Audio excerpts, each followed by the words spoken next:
From Channel 3, CT'23 with Eric Parker. Happy Easter morning, everyone. I'm Kara Sundlin. Eric Parker is off today. We begin our program this morning with the UConn men's basketball team's sweet victory over San Diego State this past week. Many of us are still basking in the blue. The team arriving back to our home state as champions on the Patriots plane Tuesday afternoon. They retreated to a water salute. Fans lined the highways and filled Gampel Stadium, all to celebrate this long-awaited win that gave the men's team its fifth national title. We've reported this story from so many angles, and today we're going to look at it from another one with UConn's Director of News and Editorial Communication, Tom Breen. Welcome, Tom. Hi, Kara. Thanks for having me. Oh, thank you for being here. And again, congratulations. Like I said, everyone's still basking in this win. But I want to talk to you about what a win really means overall for our state, our economy, and maybe even our pride. Yeah, I think, Connecticut's a small state, and it's easy to have kind of an inferiority complex here growing up between New York and Boston. So when we have something that's ours and ours alone, a fantastic world-class men's team and a world-class women's team in college basketball. No other state really has that combination. People really, really embrace it, and they really take it to heart. Not just people who go to UConn or went to UConn. I mean, it's everybody in Connecticut really has a part of this kind of victory. And so I think it's something that people can celebrate. And even if, you didn't even go to college, people get excited about it. You drive around the state, you see UConn flags out. You see people celebrating the team, thousands of people coming to Hartford for the parade. I mean, it really is an exciting time. It truly is. I mean, I remember covering the joint parade, which was really unique for the UConn women and the men's years ago. But you have an interesting Twitter feed going on that talks about so many times, again, we get known as just between Boston and New York. Oh, we're 2 hours from so many great things.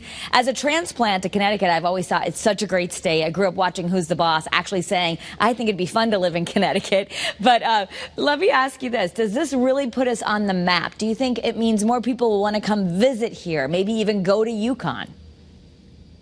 Yes, for sure. Absolutely. It helps with national profile.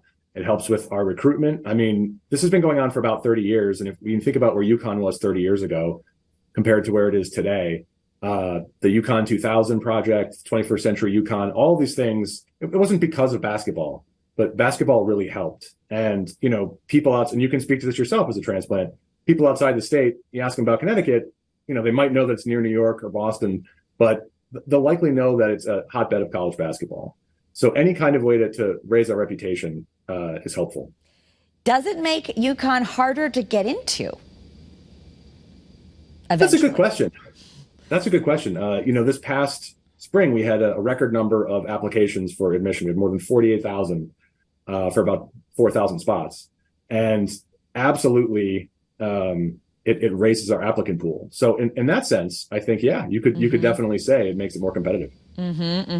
So a little magic wish here. If you could have the governor's ear, what else could the state do to maximize this moment, to really help Connecticut as a whole? Like, should we be marketing ourselves as the basketball capital of the world? I know we're the insurance capital, but what can we do to really maximize this?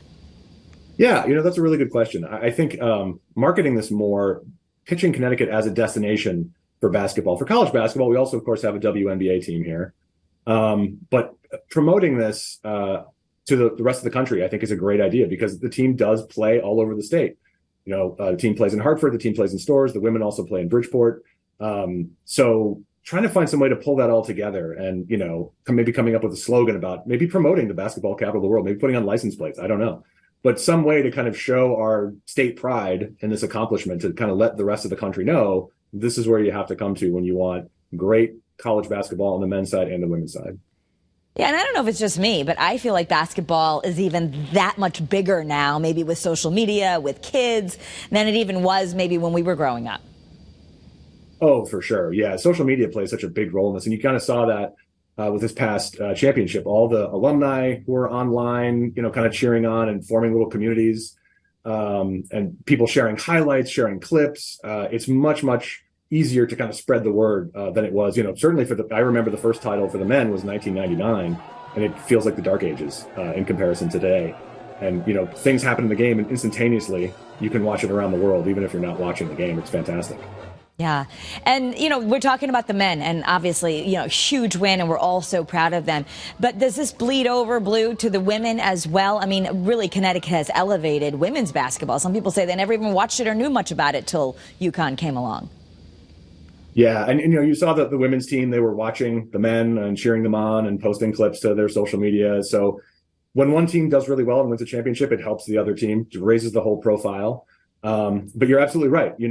When Gina Auriemma came to UConn to start coaching, women's basketball in the U.S. had a very, very low profile. And Tennessee absolutely helped that. But the dominance of the UConn women over the last 30 years really elevated the profile of the sport. And the fact that the women's national championship game got more viewers than NBA games this season, I mean, UConn is a big part of that success, too. Wow, I didn't know that statistic. More. Okay.